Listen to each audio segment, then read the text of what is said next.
Olá, seja bem-vindo à última leitura do capítulo 5 de Mateus, relacionado ao Sermão do Monte. Vamos encerrando assim o capítulo 5. Próximo vídeo nós daremos início ao capítulo 6.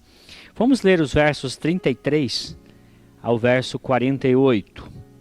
Também ouviste que foi dito aos antigos: não jurarás, mas cumprirás rigorosamente para com o Senhor os teus juramentos.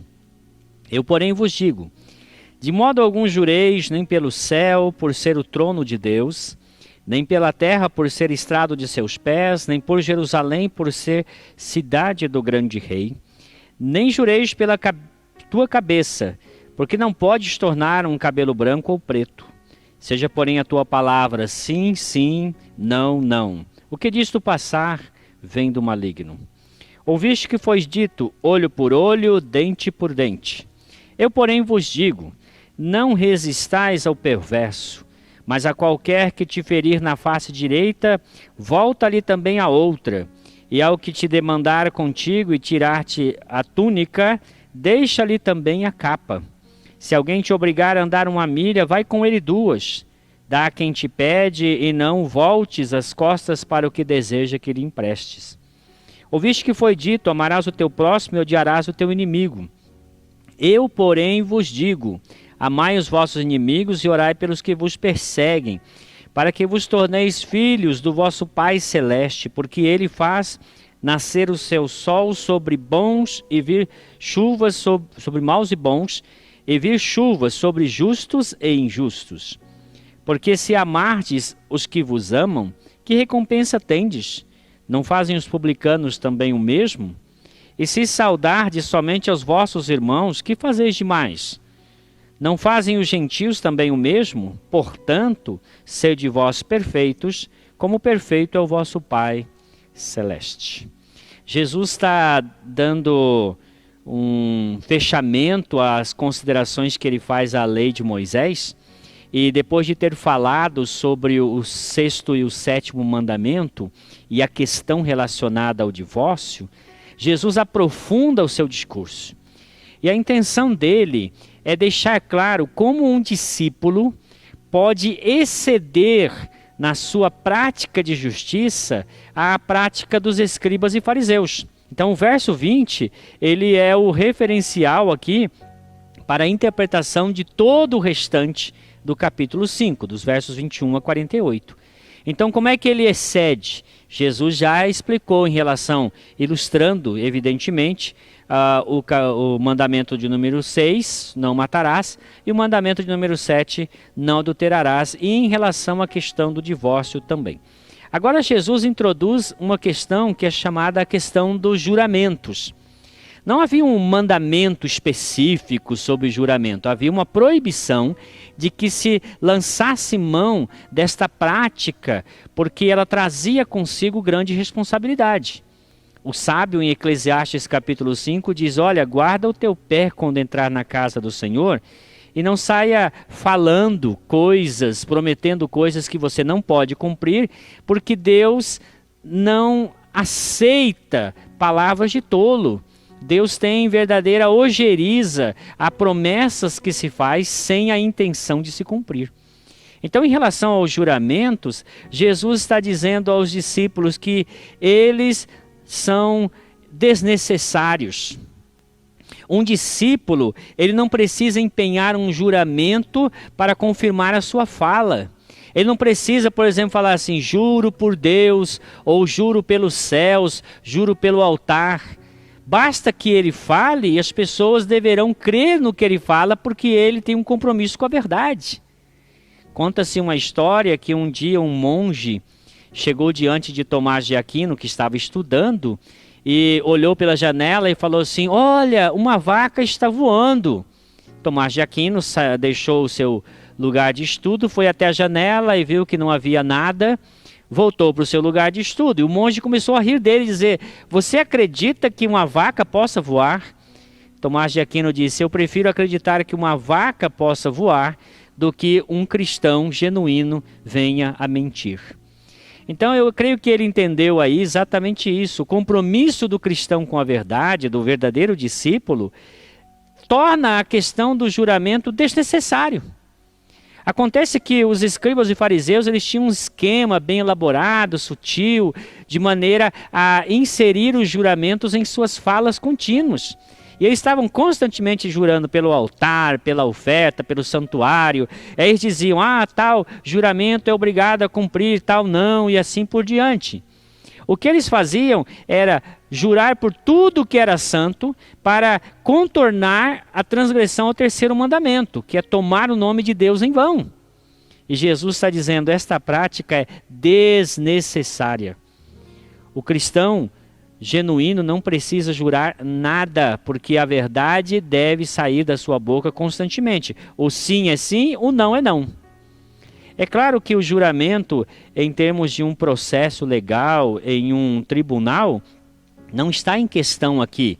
E, evidentemente, o governo bem pode exigir que nós façamos um juramento sobre a Bíblia nesse sentido. Não é a questão que Jesus está colocando aqui. Mas essa prática contínua de tentar reforçar uma fala com um juramento, Jesus disse, desnecessário. Não precisamos disso, nós temos um compromisso com a verdade. Quando Jesus fala sobre a vingança, ele diz, olha, vocês leram lá na lei de Moisés, olho por olho, dente por dente, mão por mão, pé por pé e assim por diante. Eu, porém, digo a vocês, não resistam ao perverso. Moisés coloca essas questões principalmente em contexto de julgamentos. Existe dois tipos de revanchismo, né? Existe o revanchismo pessoal, onde eu vou lá e eu aplico a outra pessoa a mesma ofensa que ela aplicou a mim, o tapa pelo tapa, o chute pelo chute, a injúria pela injúria.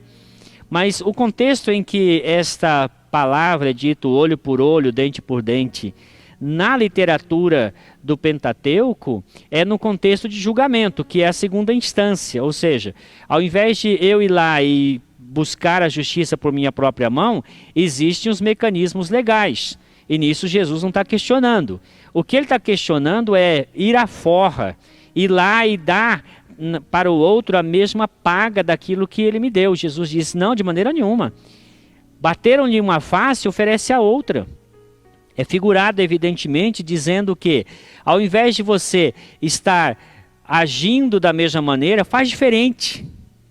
O Otmani, em um dos seus livros, conta a história de que um cristão chinês tinha uma propriedade e na sua propriedade havia muita água.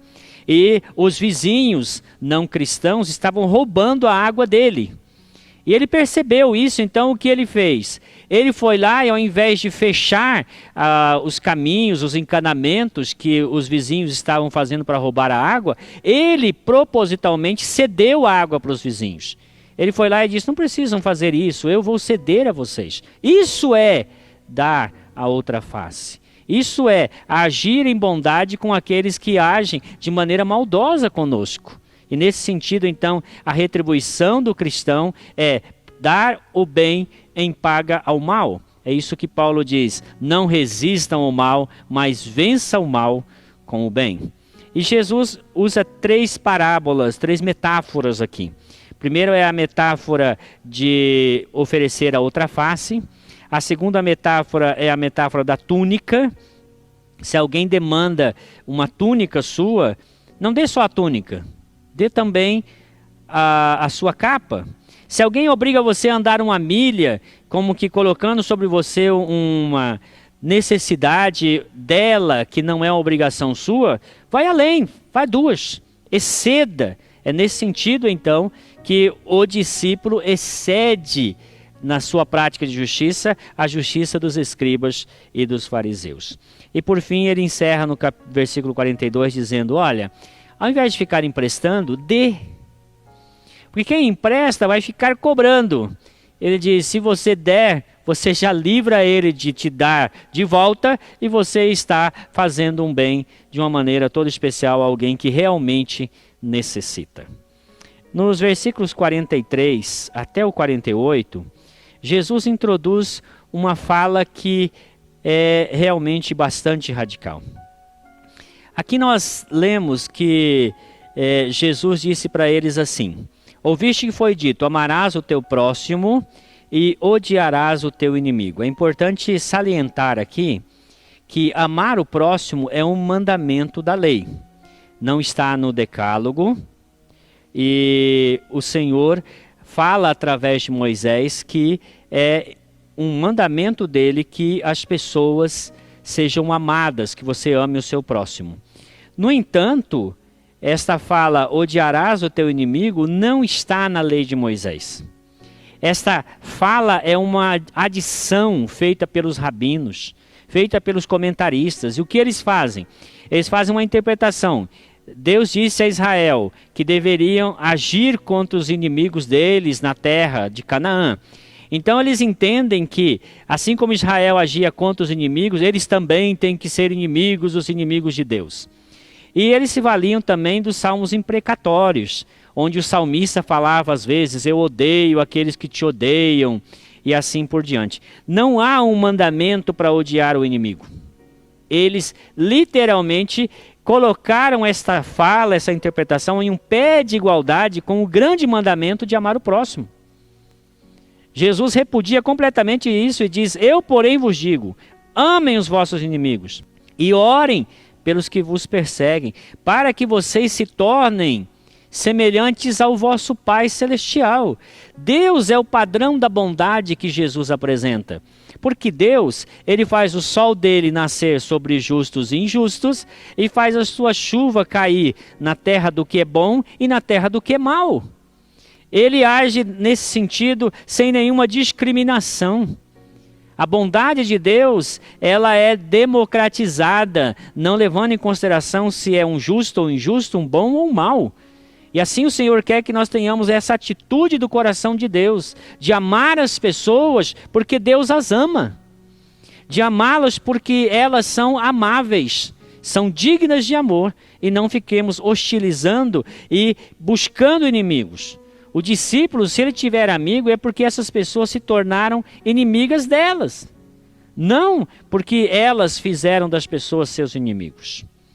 Porque se a gente amar só quem a gente ama, só o nosso grupinho, só os crentes da nossa igreja, só aqueles que pensam como nós pensamos, nós somos iguais aos publicanos, eles também amam só a si mesmos. Só o grupinho ali, os escribas e fariseus também. Os gentios, eles saúdam uns aos outros, mas não saúdam outros que não sejam do grupo deles. Os judeus também faziam isso. Jesus está dizendo, temos que exceder isso aí. E não ter nenhuma barreira, nenhuma reserva. Ah, ele é de outra religião, ele pensa diferente de mim, devo amá-lo? Ah, mas ele tem práticas de religiões afro, amá-lo? Mas e o terrorista e o que pensa de outra maneira, amá-lo? Colocar isso diante de Deus, é Deus quem haverá de vingar se houver necessidade de alguma vingança, de alguma ação que essas pessoas tenham perpetuado e precise de uma correção. O último versículo, Jesus diz, sede vós perfeitos, como perfeito é o vosso Pai que está nos céus. Em que sentido Jesus está falando de perfeição? Primeiramente, a palavra teleios, ela é aplicada em diversos contextos. E quando essa palavra é usada em relação a Deus, está falando da sua perfeição plena. De Deus como um ser perfeito que nada a ele deve ser adicionado. Em sua santidade, em suas excelências transcendentes e imanentes. É claro que este não é o sentido que Jesus está dando aqui. Nós, como seres humanos, nunca seremos perfeitos como Deus é perfeito em suas excelências transcendentes e imanentes. Nós somos imanentes. Então, onde está a ênfase de Jesus? A ênfase de Jesus está no caráter. Está nas virtudes.